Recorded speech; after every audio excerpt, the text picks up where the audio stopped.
Hello, kids. Let me take you to the beginning of the earth. Before there was anything we could see, before there was a sky or a ground beneath our feet, before time itself had a name, there was God. There was no darkness pressing in on him, and there was no silence that needed to be broken. God existed fully, perfectly, and completely. He needed nothing, yet he chose to create, not because he was lonely and not because he lacked something, but because love desires to share. In the beginning, the universe had no shape. There was no order. There was no sound. Everything was empty and everything was waiting. Then God spoke. When God spoke, his words were not just sounds. His words carried power. His words created reality. God said, "Let there be light," and light came into existence. Darkness did not argue. It did not resist. It simply moved aside. Light filled the emptiness, and the very first day began. God separated the light from the darkness. He called the light day and the darkness night. And God looked at what he had done, and he saw that it was good. Then God continued. He formed the sky, stretching it wide above the waters. He separated the waters below from the waters above, creating space and order where there had once been only chaos. And again, God saw that it was good. Next, God gathered the waters together and caused dry land to appear. Mountains rose from the ground, valleys formed, the earth took shape. God covered the land with plants and trees, each one producing seeds so that life could continue. Flowers bloomed with color, and trees grew heavy with fruit. The world was becoming alive, and God smiled at what he had made. God then filled the waters with living creatures. So fish of every kind swam through the seas. Great creatures moved beneath the surface, and small ones darted through the waves. Above the land, birds filled the sky, flying freely where there had once been only emptiness. On the land, animals appeared, large and small, fast and slow. Each one had a place, each one had a purpose. And once more, God saw that it was good. But something was still missing. The world was beautiful, but there was no one to truly understand it, to care for it, or to walk with God within it. So God did something different. He knelt down and formed a man from the dust of the ground. Carefully and lovingly, God shaped him. Then God breathed into him the breath of life, and the man became a living being. His name was Adam. Adam opened his eyes to a world full of wonder. He could think, he could feel, and he could choose.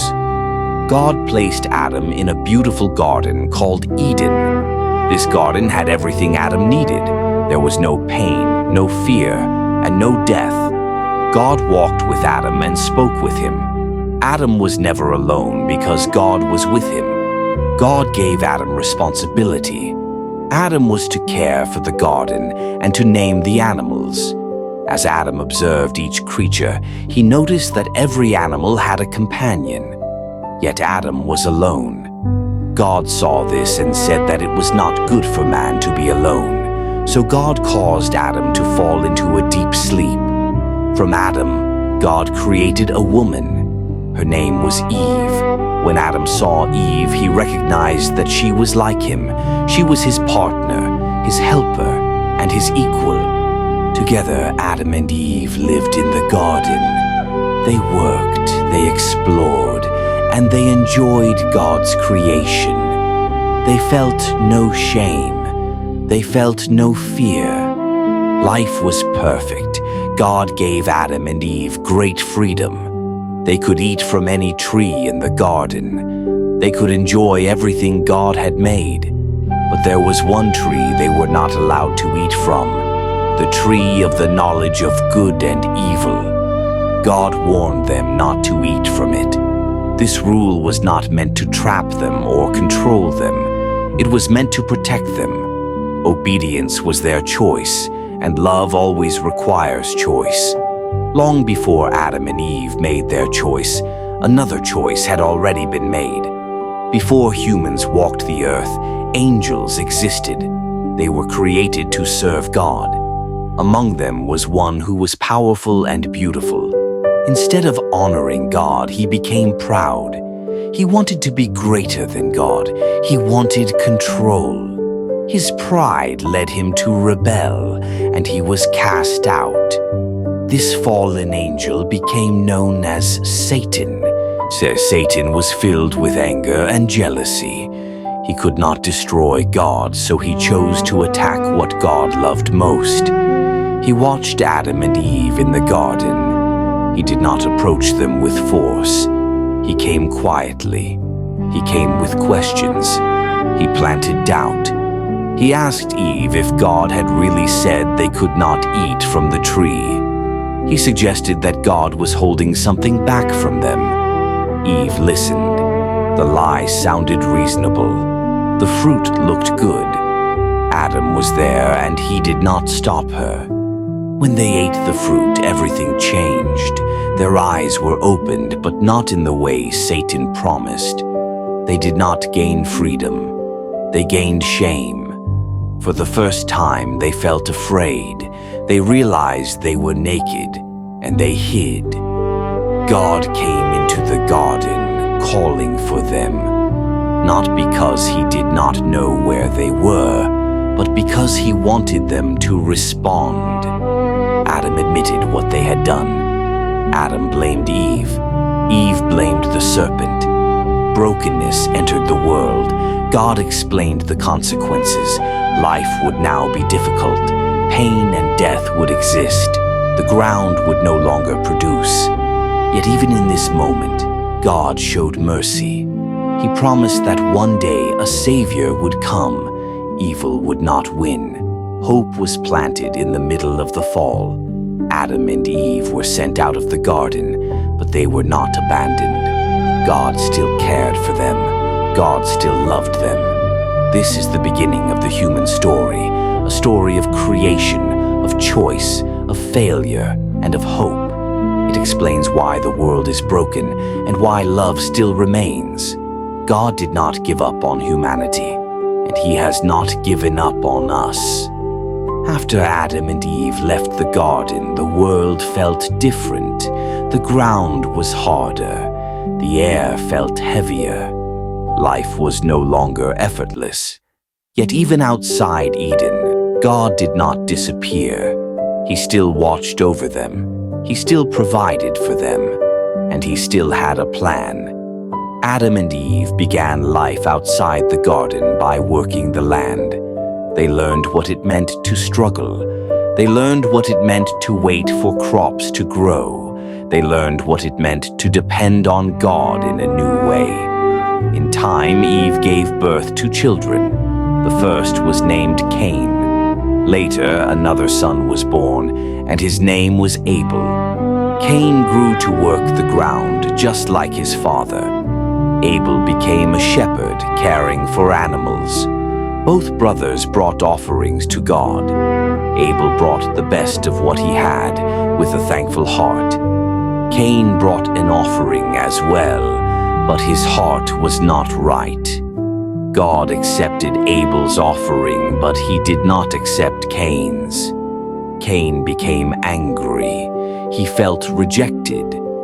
Instead of changing his heart, he allowed jealousy to grow. God spoke to Cain gently and warned him that anger leads to destruction. But Cain did not listen.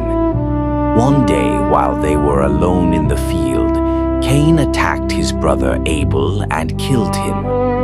This was the first human death. Violence entered the world. God confronted Cain, just as he had confronted Adam and Eve. Cain tried to hide what he had done, but nothing is hidden from God. Cain faced consequences for his actions, yet even then, God showed mercy. God protected Cain so that others would not kill him. From the very beginning, God balanced justice with mercy. As generations passed, humanity grew. People built families, communities, and cities. But the brokenness in the human heart also grew. Violence became common. Pride increased.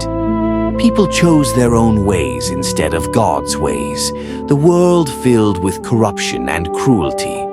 God looked at the earth and saw how much pain existed. His heart was grieved. Yet even then, God did not give up on humanity. Today, the world is still broken. Pain still exists. People still make wrong choices. But God is still present. He still invites people to walk with Him. He still offers forgiveness, healing, and new life. This story is not just about the past. It is about every human heart. It explains why we struggle, why we long for meaning, and why love still matters.